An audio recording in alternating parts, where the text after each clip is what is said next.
When you think of video game villains, you often picture someone chasing power, someone driven by greed or ambition.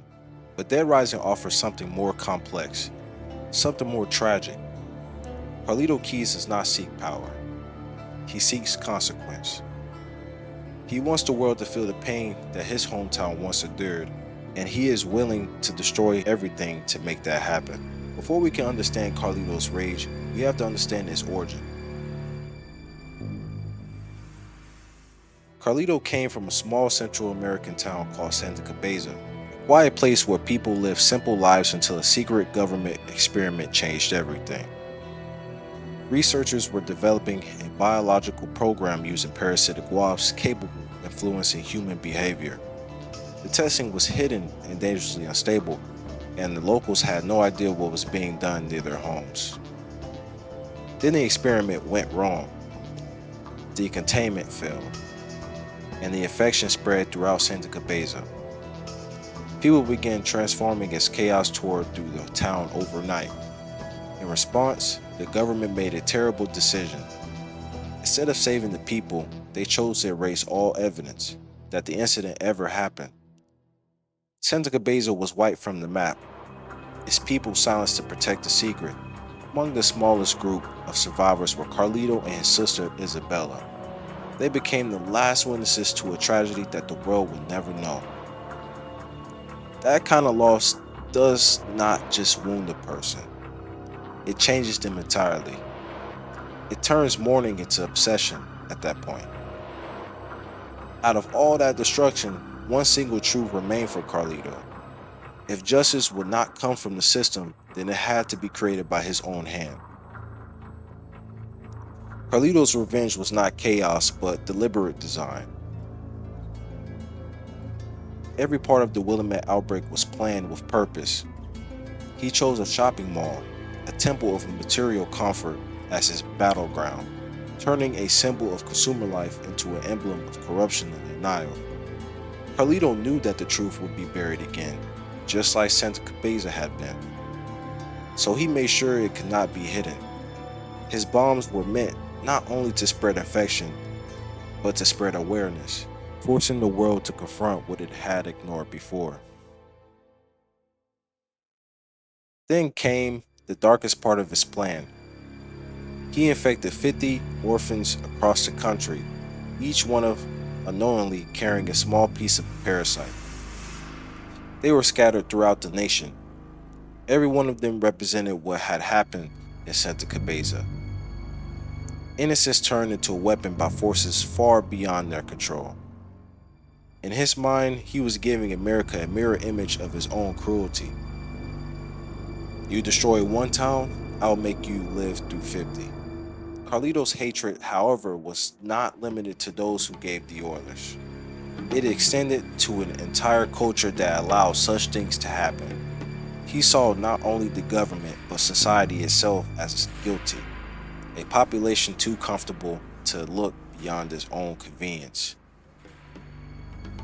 His interactions with Frank West exposed that contempt. Frank is meant to be an observer, a journalist pursuing truth, while Carlito sees him as just another consumer, looking for a story to sell without understanding its weight. At one point, Carlito compares Americans to zombies, saying that both consume without awareness and take without consequence. Through his eyes, the monsters in Willamette are metaphors, not abominations. They represent what happens when empathy is gone, when hunger of any kind overtakes humanity. For Carlito, the zombies reveal something the living refuse to see about themselves. Carlito's plan kills countless people, but his plan remains undeniable. His loss is real. The crimes he condemns did happen in his world. That is what makes his story so haunting. His motives are corrupted by his methods, yet they remain painfully understandable. He becomes the center of a question without an easy answer. How do we condemn evil actions born from real suffering? How do we untangle the victim from the villain when both come from the same trauma? Carlito does not see himself as a villain, but he does see himself as a soldier in a moral war. The system that erased Santa Cabeza convinced him that only devastation could balance the scales. In his mind, destruction was the only language of justice left to speak. That conviction destroys everything. Yet, Carlito's revenge is not the end of his story. His plan works too well. The infection spreads far beyond his prediction. The truth about Santa Cabeza surfaces, but so does a much larger disaster. His vengeance forces the world to see the crime, but the cost is civilization itself.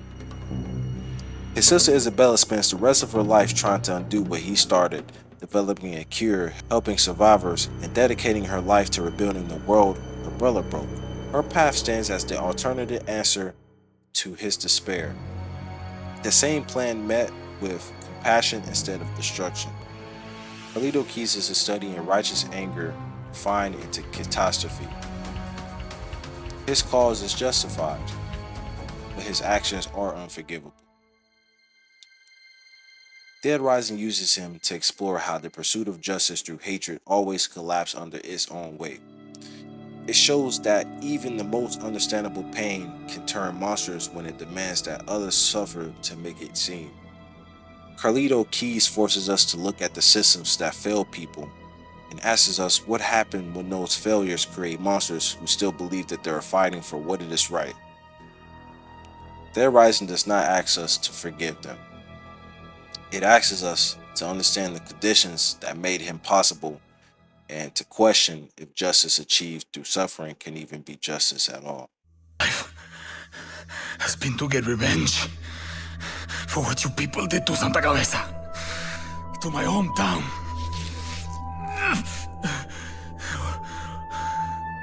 Why? Why was your meat so much more important to you than human life? Why? Why did my people have to die to feed your fat bellies?